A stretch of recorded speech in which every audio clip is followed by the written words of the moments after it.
Hello guys, today I thought it would be a great video to speak about adaptation in the climate. Uh, as you know now, we are approaching the springtime, and usually the springtime consists of many variations of molecules and gases and uh, noble gases and metabolic metals too, such and such, like salt metals, salt metals. Like at this time, the adaptation really consists of, you know based off uh, the climate that you're in. I believe this is still the winter time, I believe. So, in the winter time, the way how the nose looks in the wintertime, it becomes more narrow, and also the cheeks flush in the wintertime as well. You know, uh, during that time, it was like super, it was a whole bunch of molecules that had to do with the adaptation, based off uh, God's doctrine and the cells he made you out of is really one of the fascinating um, parts, the way how you are, the fascinating looks, the way how God makes you. And I find this a fascinating topic because I remember I used to take pictures, and I used to see how different everyone looked. Every picture I took, this was like a fascinating kind of look, the clouds in the atmosphere consist of many variations. In the ozone layer, that's where the clouds really became very concentrated, and you can see like the eyes, they like squinch all the way down, like super low, and you can also see the nose start to beak up, like on the top of it looks like a beak, almost like a bird nose, like King Pharaoh. you know and this was like really awesome to me to actually witness this, because I never thought in a million years how the adaptation have to do so much with the climate. And this was really fascinating because I seen how the consumption through the climate that was in the air, how the cells really reacted to it. I have pigments.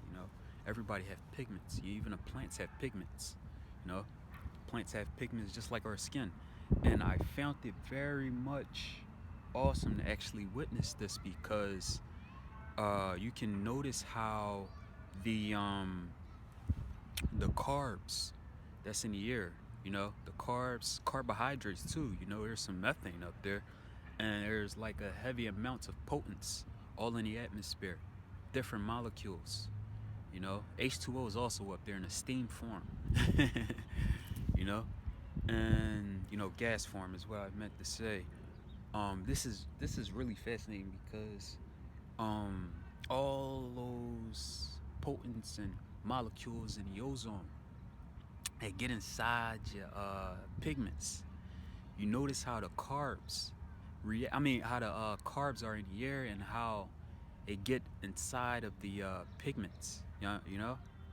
And if you believe me when I tell you, the animalia, the nucleus, you can tell that is living mechanisms in the nucleus. People, you could, it's living mechanisms inside of the nucleus. The nucleolus is the living mechanism. It is in there, and there's also chromatids and stuff like that.